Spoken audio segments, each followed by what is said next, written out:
Halo semuanya dan selamat datang. Hari ini kita bakal ngebahas salah satu konsep kimia yang paling dasar, tapi ternyata ada di mana-mana loh di sekitar kita. Yup, kita ngomongin soal asam dan basa. Dari makanan sampai sabun mandi, semuanya punya cerita kimianya sendiri. Nah, sebelum kita mulai, saya mau kasih pertanyaan dulu. Coba pikirin deh, apa ya kesamaan antara cuka di dapur sama cairan di dalam aki mobil? Kelihatannya beda banget kan? Tapi ternyata mereka punya satu kesamaan kimia yang fundamental. Jawabannya, dua-duanya itu asam. Yuk kita gali lebih dalam. Oke, kita mulai dari yang paling dasar dulu ya. Sebenarnya, apa sih yang bikin sesuatu itu disebut asam dan sesuatu yang lain disebut basa? Gini deh, cara paling klasiknya buat ngerti. Menurut teori Arrhenius, asam itu zat yang kalau dilarutin di air, dia bakal ngelepasin ion hidrogen atau H+. Contoh gampangnya ya cuka itu. Sebaliknya, basa itu ngelepasin ion hidroksida atau OH-. Contohnya, natrium hidroksida, bahan utama buat bikin sabun. Simpel kan? Teori Arrhenius ini jadi titik amal yang bagus banget. Dia ngasih kita kerangka berpikir yang jelas. Tapi ya, namanya juga sains, ilmuwan itu nggak pernah berhenti bertanya. Mereka selalu mikir, bisa nggak ya kita jelasin ini dengan cara yang lebih luas lagi? Nah, pertanyaan itulah yang akhirnya membawa kita ke pemahaman yang jauh lebih dalam. Ayo kita lihat gimana konsep ini berevolusi lewat dua teori hebat lainnya.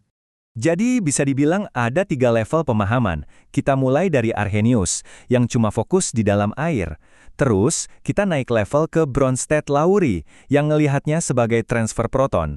Ini bisa terjadi di mana aja, nggak harus di air.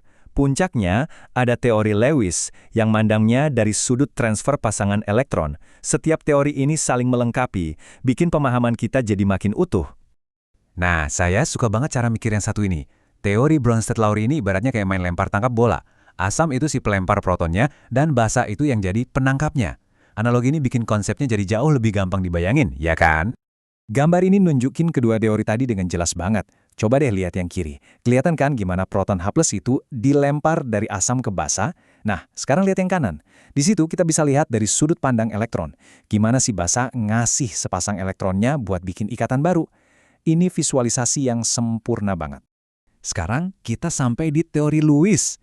Ini yang paling luas cakupannya.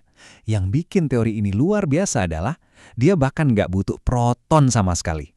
Aturannya simpel aja. Basa itu yang ngasih pasangan elektron, dan asam itu yang nerima.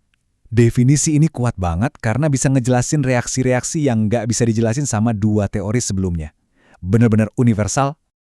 Oke, kita udah tahu apa itu asam dan basa. Pertanyaan berikutnya, gimana cara kita ngukur seberapa asam atau seberapa basa suatu zat? Nah, jawabannya ada di sebuah skala khusus.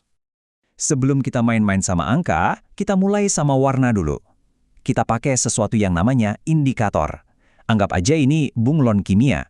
Kenapa? Soalnya zat ini bakal berubah warna kalau ketemu asam atau basa.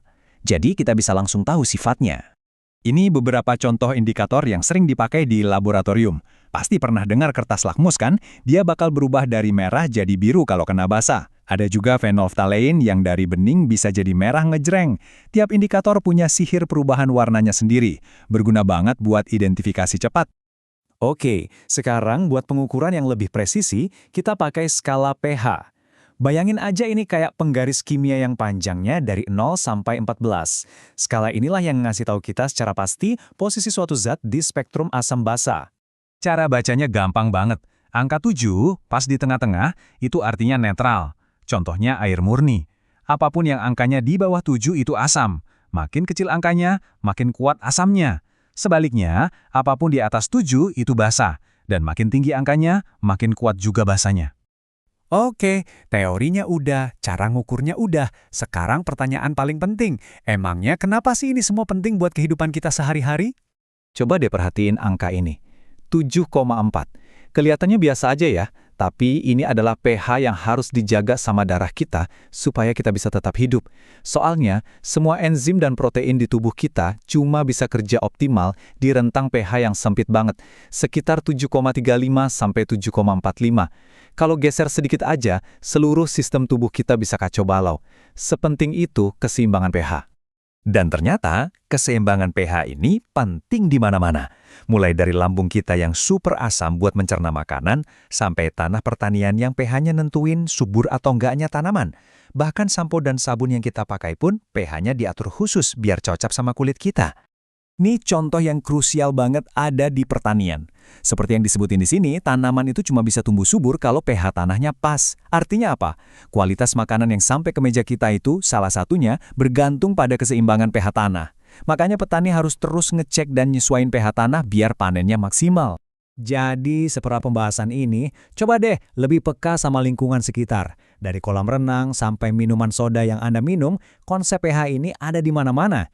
Coba pikirin deh, kira-kira di mana lagi ya Anda akan lihat sains asam basa ini bekerja? Terima kasih banyak sudah menyimak.